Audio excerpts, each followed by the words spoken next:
낭만적인 예술가로서 프란시스코 고야는 그의 작품을 지시하는 감정을 허용했고요. 그의 격동적인 삶의 기복이 그의 그림과 애칭에서 뚜렷하게 드러납니다. 낭만적인 스타일의 그림은 젊은 사랑이나 나비를 품은 남녀의 장면이 아닙니다. 행복, 두려움, 증오 등 모든 종류의 풍부한 감정으로 가득 찬 그림입니다.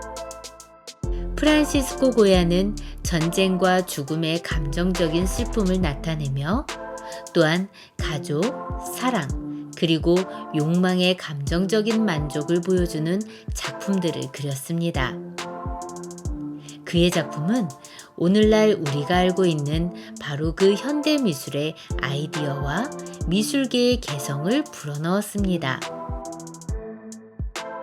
프란시스코 고야에 대한 10가지 사실. 시대를 앞서간 프란시스코 고야. 고야는 스페인 사람들의 현실을 묘사하는 것을 두려워하지 않았습니다. 현실주의는 고야의 경력 동안 전례가 없는 운동이었습니다. 대부분의 예술가들은 주변의 물리적 세계를 무시한 채 성서나 신화적인 장면을 고수했습니다. 고야는 궁중화원으로 활동했지만 그 초상화들은 여전히 모델의 삶의 현장감을 보여줍니다. 왕에게 어울리는 그림입니다. 프란시스코 고야의 경력의 대부분은 귀족과 왕족을 위한 그림이었습니다. 알타미라 백작과 그의 가족은 고야의 왕실 그림의 빈번한 주제였습니다. 고야는 왕실 초상화에서는 흔히 볼 수 없는 상징성을 사용했는데요. 고야는 감정적인 상징성을 사용하여 그의 왕실 모델들을 일반 시청자들과 더 친숙하게 만듭니다. 단순한 화가가 아니다. 그의 일생 동안 프란시스코 고야는 100개가 넘는 애칭들을 만들었습니다. 애칭은 인쇄술의 한 형태이고 1810년 고야는 스페인의 정치적 풍토에 대응하여 또 다른 82권의 판화를 만들었습니다. 고야의 전쟁의 재앙은 나폴레옹의 스페인 침공, 반도전쟁, 파괴적인 기근, 그리고 페르디난드 7세의 위험한 통치에 대한 고야의 반응을 보여줍니다.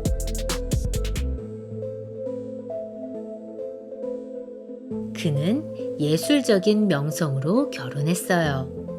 1773년 프란시스코 고야는 그냥 여자가 아닌 프란시스코와 라몬 바에우의 여동생인 호세파 바에우와 결혼을 했습니다. 바에우 형제는 18세기 중반 프란시스코와 함께 마드리드에서 유명한 화가였습니다. 고야는 바예우스의 학생일 때 호세파를 만났고요. 이것은 고야의 커리어가 번창하도록 도왔습니다. 한마디로 고야는 출세를 하기 위한 결혼을 선택했습니다. 그는 귀족 여성과 불륜을 저질렀습니다. 1796년 프란시스코 고야는 알바 공작의 부인 마라 카예타나 데 실바를 만나고 있었습니다. 같은 해 그녀의 남편인 알바 공작이 죽었고 고야는 그녀의 애도하는 초상화를 그렸습니다.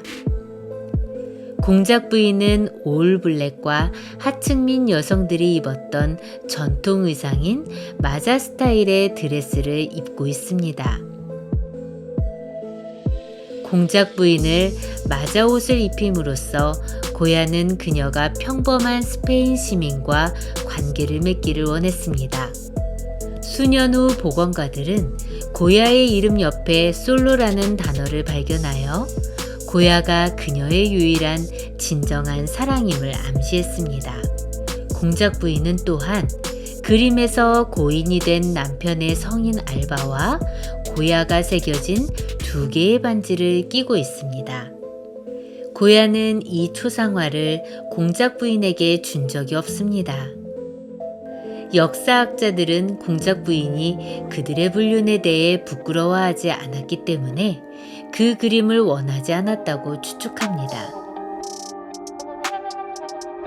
프란시스코 고야는 실제 모델을 사용했습니다. 누드 마하에서 프란시스코 고야는 실제 여성을 모델로 사용했습니다. 고야 시대 이전의 예술가들이 누드 초상화를 그릴 때 주제는 결코 실제 여성이 아니라 여신이나 성경의 인물이었습니다. 이 그림은 19세기의 에두아르 마네가 그의 논란의 여지가 있는 풀밭과 올림피아에서의 점심 식사를 그림으로 그렸을 때 직접적으로 영감을 주었고요. 둘 다 나체로 일상 여성들을 등장시켰습니다. 하지만 이 논란의 누드와 실제 모델이 누구인지는 불분명합니다. 고야의 누드화들은 1813년 스페인이 왕위를 되찾았을 때 종교 재판으로 몰수되었다고 합니다. 그는 예술이 세상을 바꿀 수 있다고 믿었어요. 프란시스코 고야는 예술이 정치적인 차이를 만들 수 있다고 굳게 믿었습니다. 1808년 스페인은 프랑스와 전쟁을 하고 있었습니다. 고야는 이 전쟁이 불필요하다고 믿었습니다. 1814년 고야는 두 개의 그림, 1808년 5월 2일과 1808년 5월 3일을 그렸습니다. 1808년 5월 3일의 고야는 스페인 남자들이 마드리드의 언덕인 프린시페 피오에서 죽음을 맞이하는 순간을 그렸는데요. 이 그림은 무서운 감정으로 생동감이 넘칩니다. 밝고 하얀 스포트라이트를 받은 한 남자가 항복의 의미로 두 손을 들고 있습니다. 총을 뽑은 병사들이 그림자 속에 숨어 악을 드러내고 있습니다. 렘브란트처럼 1808년 5월 3일은 고야의 명암 사용을 보여줍니다. 그는 평생 청각 장애인이었어요. 프란시스코 고야가 어떤 질병이나 사고로 청력을 잃었는지는 알려지지 않았지만 1793년 그는 청력도 없이 마드리드로 돌아갔습니다. 이 비극 이후 고야의 예술 스타일과 감성이 바뀌었는데요. 그가 어둡고 화가 난 로스 카프리초스를 1799년에 만들었을 때는 청력을 상실한 후였습니다. 프랑스 왕족 그림을 그렸다. 프랑스가 스페인을 점령했고 고야는 프랑스의 관리들의 초상화를 그립니다. 그 후 1813년 스페인 왕이 다시 한번 왕자에 앉았습니다. 페르디난드 7세는 프랑스 왕의 궁정화가인 프란시스코 고야를 사면했습니다.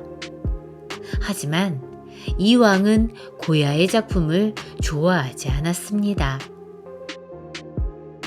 프란시스코 고야는 시골집에서 자가격리를 합니다. 마드리드에서의 삶으로부터 고립되고 병으로 고통받은 프란시스코 고야는 그의 고향집인 라킨타 델 소르도 또는 청각장애인의 집으로 피신했습니다. 그곳에서 고야는 혼자라는 것을 알게 되었고요. 예술 세계와 사회생활로부터 분리되었습니다. 그는 집 벽에 직접 그림을 그렸습니다. 이 작품들은 고야의 검은 그림이라고 불리고요. 고야의 우울증을 묘사하고 있습니다.